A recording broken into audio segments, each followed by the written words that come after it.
Nous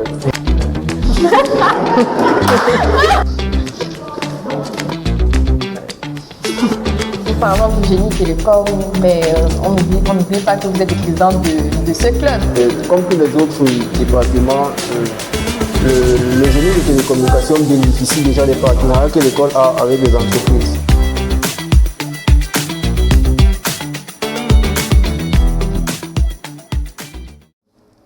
Bonsoir. Bonsoir Jamila. Alors, comment tu vas? Super bien et toi? Je vais bien aussi, merci. Alors, je voudrais que tu te présentes pour ceux qui ne te connaissent pas. Ok, bonsoir à tous, bonsoir à tous les pipots et à la vaste audience de Polypresse. Bien, je me présente, je suis Foumeni Loïc, président du club Génie des télécommunications et étudiant en 4e année Génie des télécommunications à l'École nationale supérieure polytechnique de Yaoundé. Je pense que en ce qui me concerne, c'est ce que je peux dire de ma personne. D'accord, alors nous sommes là aujourd'hui pour un petit interview, pour savoir un peu plus sur le génie télécom et le club. Donc vraiment, rien de bien méchant. J'espère que tu es prêt alors. Si ce n'est pas méchant, ici prêt. D'accord. Alors pour la première question, j'aimerais savoir, pour un étudiant qui hésite entre la spécialité télécommunications, réseau et d'autres spécialités liées, quels sont les points forts de la filière télécom? Bien, déjà, s'il hésite, il est question de vanter la filière génie des télécommunications. Bien, je vais déjà lui dire que les points forts, la filière génie des télécommunications, c'est une filière qui permet d'être au centre du monde moderne. C'est-à-dire que au génie des télécommunications, on étudie les technologies comme la 5G, l'IoT, l'Internet des objets et plusieurs autres domaines d'activité qui permettent en fait à l'étudiant d'être au centre du monde moderne.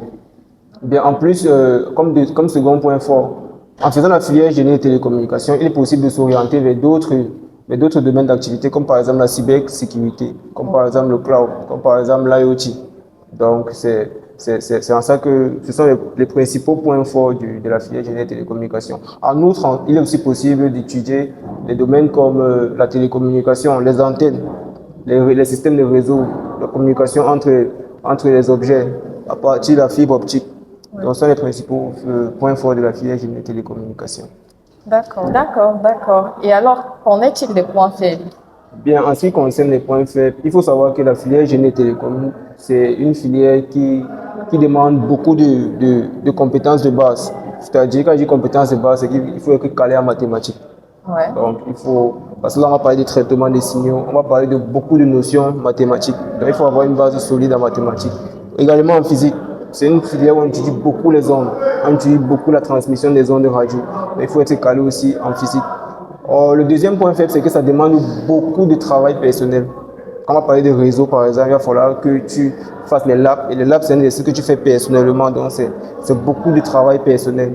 Donc, ce sont là quelques principaux points faibles de la filière génie des télécommunications. Pour la prochaine question, j'aimerais savoir si un étudiant du MSP vient vers vous et il hésite encore sur sa spécialisation, que lui diriez-vous?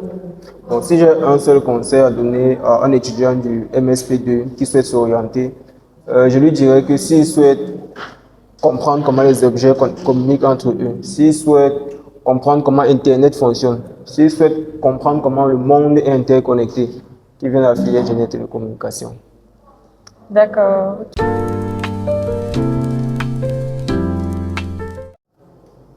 Alors, en choisissant une filière, on se demande toujours, on se pose les questions sur les opportunités après.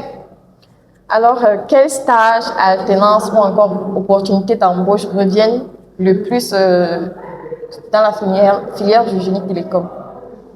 Bien, comme stage, comme tous les autres départements, le génie des télécommunications bénéficie déjà des partenariats que l'école a avec les entreprises. C'est ainsi que les entreprises comme Orange peuvent recruter les 2 premiers pour les stages.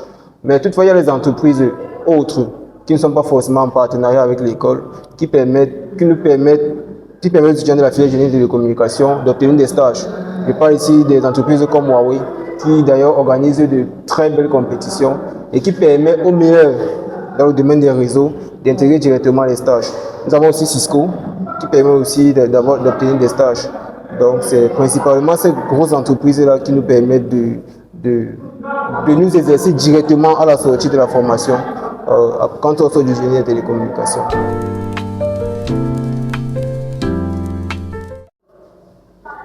Nous parlons du génie télécom, mais on n'oublie pas que vous êtes le président de ce club. Alors, dans votre club, quelles compétences apprises dans votre club servira dans le futur, dans le domaine, dans le métier? Ok. Bien, toutes les compétences apprises sont nécessaires déjà.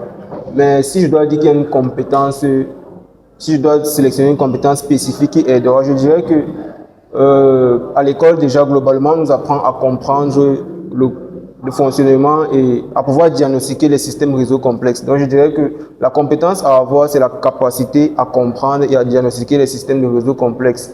Je pense que ce sera ça. Il n'y a pas toutes les compétences sont utiles, mais il n'y a pas une compétence spécifique qui sera demandée parce que, comme je l'ai dit plus tôt, le GTL a beaucoup de débouchés. Donc, toutes les compétences seront utiles en fonction du domaine d'activité que vous choisirez d'obtenir. Donc, mais il est primordial de savoir comprendre les réseaux complexes et pouvoir les diagnostiquer. Ouais, c'est ce qui nous attend sur le terrain. Mais bon, quand je parlais, c'était plus dans le club. Dans le club. Dans le club. Les compétences dans le club. Est-ce que tous les étudiants du génie télécom font partie du club génie télécom? Non. De facto, oui. Pardon? Tous. Ah, d'accord. Ok. Mais sinon, s'il y a une compétence, ça va se faire pour les amis. Ça va se faire les relations. C'est la compétence la plus importante en tant qu'ingénieur. Surtout dans un environnement comme le Cameroun. Il faut savoir se faire les relations.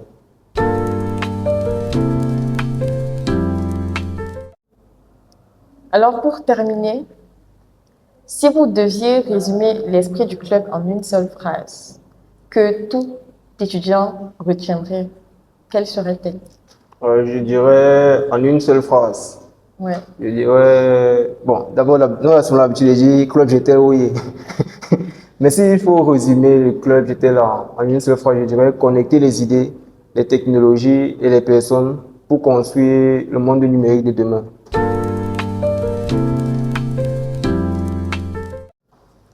Alors, au nom du club Polypresse, nous te remercions vraiment pour ton temps et tes réponses. Et j'espère que ceux qui regarderont cette vidéo pourront en tirer profit. Vraiment. Au plaisir partagé. D'accord, merci.